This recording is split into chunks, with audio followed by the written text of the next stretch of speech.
Merci. Bonjour, je m'appelle Chrislyn, je suis infirmière clinicienne, PADI et travailleuse sociale, et nous travaillons pour le programme de troubles de la coagulation du Manitoba.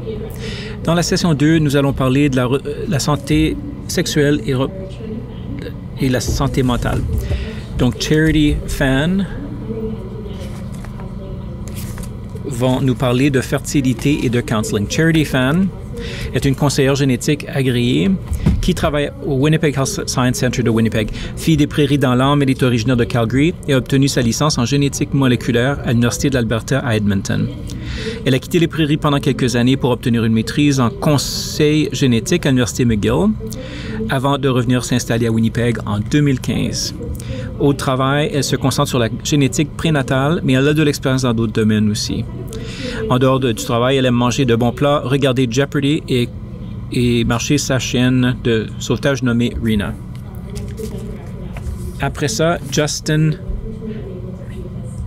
ne peut pas être là en personne, mais il a envoyé une présentation préenregistrée. Justin est titulaire d'un diplôme de premier cycle en biologie cellulaire et en génétique de l'Université de la Colombie-Britannique. Il travaille actuellement comme embryologiste à l'Olive Fertility Center de Vancouver. Il est atteint d'hémophilie et dans sa jeunesse, il a fait partie du comité des jeunes de la CHH. Donc, j'invite maintenant Charity à venir nous faire sa présentation.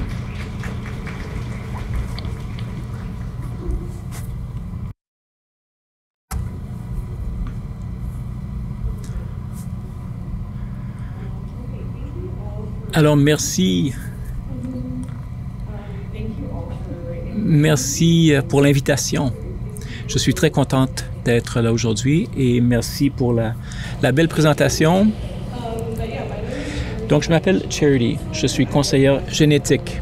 Je travaille au gros hôpital ici à Winnipeg, le Health Sciences Center, et on m'a demandé de vous parler du planning familial et du counseling génétique.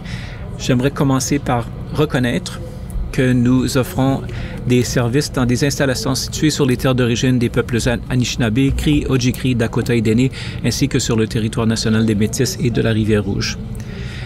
Donc, nous respectons les traités des Premières Nations qui ont été conclus sur ces territoires et reconnaissons les préjudices et les erreurs du passé. Nous nous engageons à collaborer en partenariat avec les Premières Nations, les Métis et les Inuits dans un esprit de réconciliation.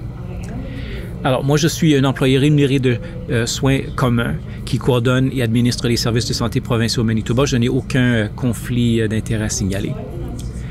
Alors, on m'a demandé de vous parler un peu des différents tests qu'on effectue chez les gens qui sont soit atteintes d'hémophilie ou qui sont porteuses d'hémophilie. Alors, le testing peut comprendre les tests sanguins, l'ultrason et des procédures plus évasives. Donc, je vais présenter ces options grâce en décrivant une famille hypothétique, atteinte d'hémophilie A.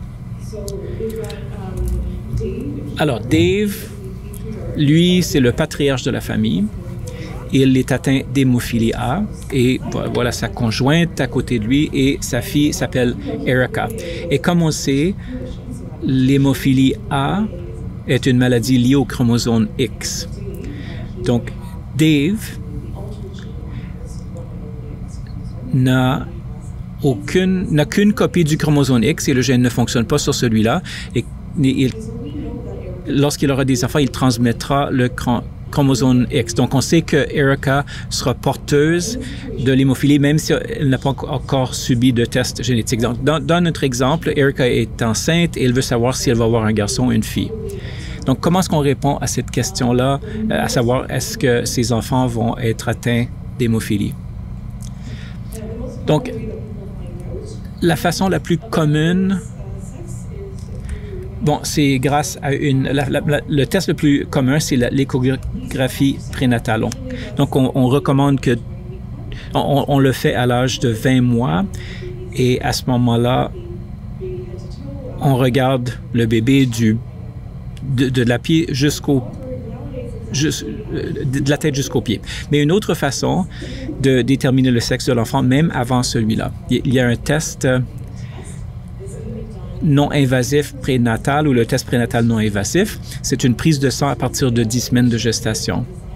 Le test a été conçu pour détecter le syndrome de Down, mais elle peut vérifier aussi les chromosomes X et Y. Et c'est ce qui nous permet donc d'estimer le genre du bébé à un âge plus précoce. Et je sais qu'il y a des gens de partout au Canada ici. Dans certaines provinces financent les femmes enceintes porteuses de maladies liées au chromosome X et d'autres ne le font pas. Mais si vous voulez en savoir davantage, je vous recommande de communiquer avec un conseiller génétique local pour savoir ce qui est disponible. Alors, elle apprend qu'elle va avoir un garçon et elle veut qu'il soit testé dès sa naissance. Et la façon la plus rapide de faire ça, c'est de vérifier les niveaux de l'activité du facteur 8. Bon, comme vous le savez,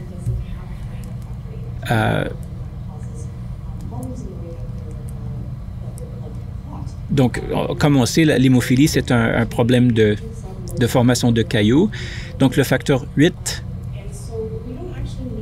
on n'a pas besoin de faire de tests génétiques pour diagnostiquer ce bébé. Surtout pour la famille qui a longtemps eu ce diagnostic. Beaucoup de ces gens-là n'ont peut-être jamais eu de test parce que ce n'est pas nécessaire. Mais disons qu'Erica, elle a aussi une fille qui s'appelle Molly, et disons que Molly veut savoir si elle va être porteuse. Erica a une 50% de chance d'être porteuse de l'hémophilie.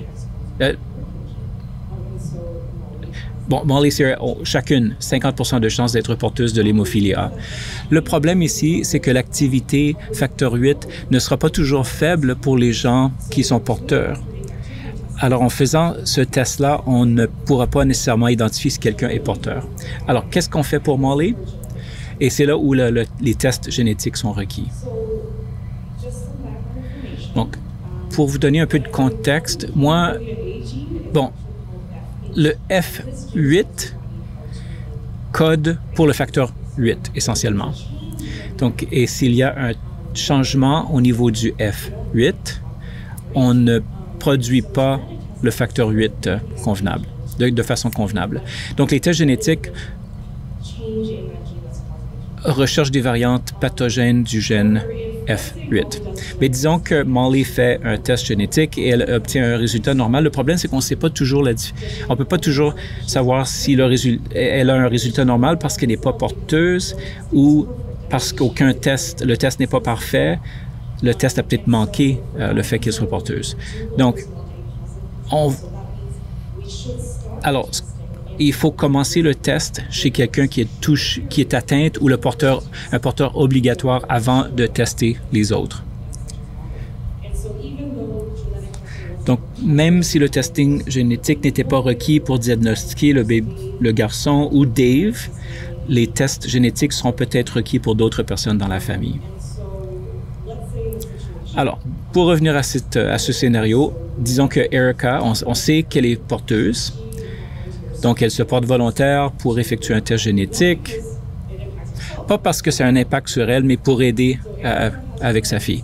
Donc, elle subit d'abord un test génétique pour confirmer la variante pathogène F8. Et ensuite, Molly subit plus tard un test de dépistage de la même variante et se révèle positive, donc elle est porteuse. Et elle pourrait avoir peut-être des questions maintenant. Est-ce qu'elle veut savoir, est-ce qu'il y a un moyen de ne pas concevoir un enfant hémophile ou est-ce que c'est tout simplement aléatoire?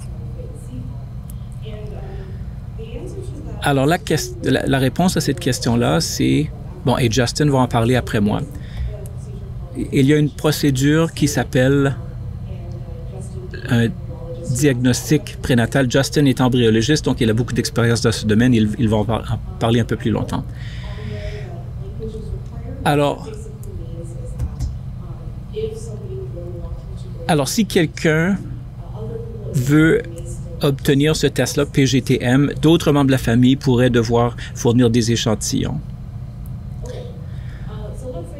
Alors, disons que Molly décide qu'elle veut tomber enceinte de façon naturelle.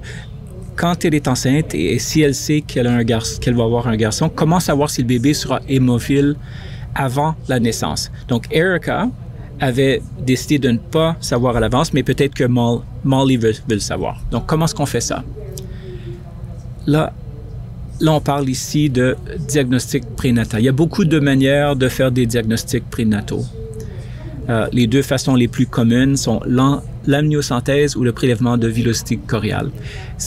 Les deux tests ont en commun, c'est que les deux façons peuvent diagnostiquer à l'avance ou peuvent déterminer à l'avance si l'enfant sera hémophile, mais le désavantage, c'est que ça peut augmenter les problèmes d'accouchement.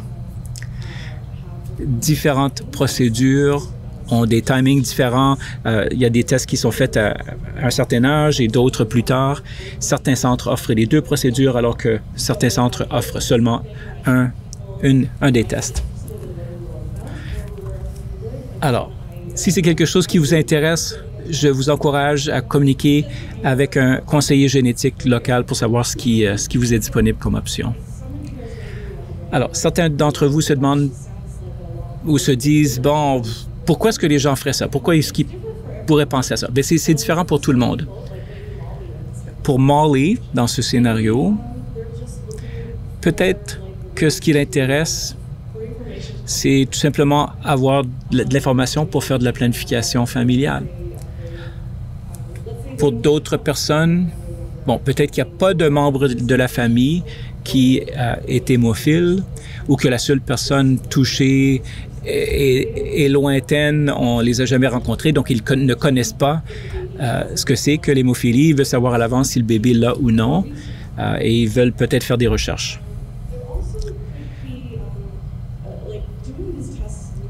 Faire ces tests-là peut avoir un impact sur la qualité des soins qu'on reçoit. Donc, les gens qui sont porteurs d'hémophilie ont une chance plus élevée de saigner après l'accouchage. Donc, ça, c'est peut-être l'information qui est importante pour le médecin. Si on sait qu'un garçon est hémophile ou on ne sait pas parce qu'on n'a pas fait de test, bon, le médecin pourrait peut-être éviter l'utilisation de forceps pendant l'accouchage ou abaisser le seuil à partir duquel une césarienne est envisagée. Le bébé qui n'a pas été testé avant la naissance, mais où on planifie des chirurgies, ça serait utile de savoir si le bébé est hémophile ou non pour que les chirurgiens puissent se préparer. Et il y a aussi certaines personnes, le fait de savoir si la grossesse est affectée pourrait influencer la décision des patientes de poursuivre ou d'interrompre leur grossesse. Donc, il y a beaucoup de raisons pourquoi on voudrait pouvoir faire les tests dont j'ai parlé.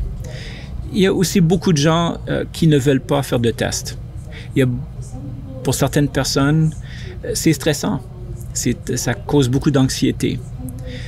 Ça cause du déconfort, peut-être qu'ils se sentent coupables parce que cette condition génétique existe. J'espère que ce n'est pas le cas pour vous, mais donc il peut y avoir des raisons personnelles pour ne pas faire ces tests.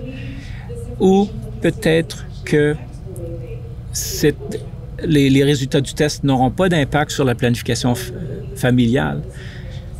Peut-être que l'information n'est pas avantageuse. Peut-être qu'il y a une incongruité avec les valeurs et les croyances personnelles. Et, comme je l'ai déjà dit, il y a des pour et des contre de ces tests, surtout avec le diagnostic prénatal, donc il y a un risque de fausse couche. Donc, il y a des gens qui ne se sentent pas à l'aise avec ça. Donc, et s'ils ne sont pas à l'aise, peut-être que le fait de savoir s'ils sont porteurs ou pas, mais c'est peut-être pas important pour eux non plus. Alors, j'ai utilisé l'hémophilie A comme exemple, mais les mêmes choses s'appliquent à l'hémophilie B. Dans l'hémophilie A, c'est le facteur 9 qui est touché au lieu du facteur 8. Alors, je l'ai déjà dit, c'est important de parler au conseiller génétique. Donc, c'est quoi exactement? Moi, je suis conseillère génétique. Alors, un conseiller génétique, c'est un professionnel paramédical. Normalement, on fait une maîtrise. Et, bon, mon titre, c'est certifié par La désignation que j'utilise, c'est ACCG, donc on est soit certifié par l'ACCG ou l'ABGC.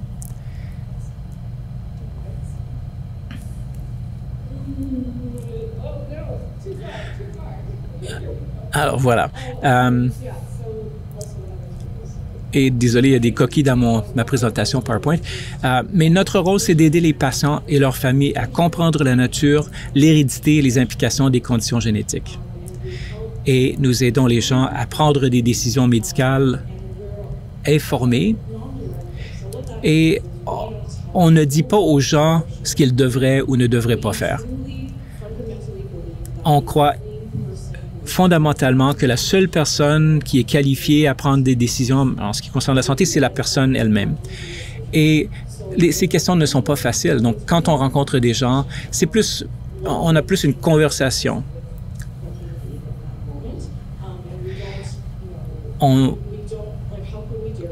Nous, on n'ose pas présumer connaître l'expérience de ces personnes-là. Donc, on ne fait pas de recommandations, mais on aide les gens à examiner les options. Et bon, c'est quand est-ce qu'il faut demander un conseil génétique? Bien, à n'importe quand. Nous, on voit des gens de tous les âges, de toutes les étapes de la vie, prénatale, même les personnes âgées. Mais quand on parle de reproduction, de planification de la reproduction, le sujet de notre présentation, le temps idéal, ça serait avant de tenter de tomber enceinte ou le plus tôt possible dans la gestion pour avoir accès à toutes les options.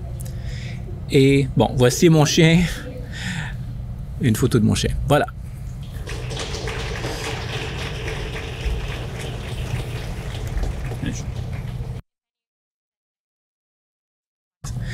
Bon, il nous reste quelques secondes pour les questions, s'il y en a.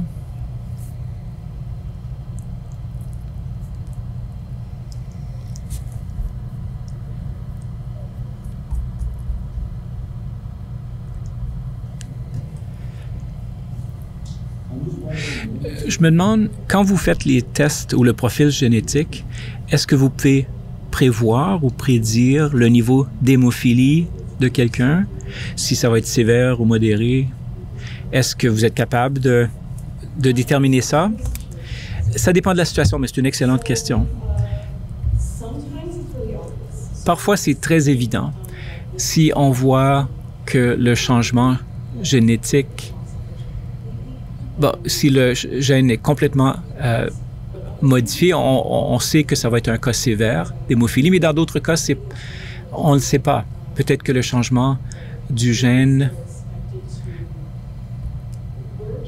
peut-être qu'on s'attend à ce que le gène va fonctionner, mais on ne sait pas combien. Alors, c'est dur à prédire. Il faut savoir qui d'autre dans la famille a l'hémophilie et quelle est l'intensité des symptômes chez eux. Donc, une métaphore que j'aime utiliser, c'est que les gènes sont comme des recettes. On a des recettes et, bon, il existe toutes sortes de recettes pour les gâteaux au chocolat, par exemple, ou les biscuits, et il y a différentes variations, ce qui est normal. Mais s'il y a une coquille, disons que ça dit 2 tasses de sel plutôt que 2 tasses de sucre, bon, vous n'allez pas avoir de bons biscuits. Mais il y a aussi d'autres variations où, bon, c'est pas si bon que ça, mais le biscuit va être encore assez bon. Donc, la situation ressemble à ça. On ne sait pas toujours l'intensité.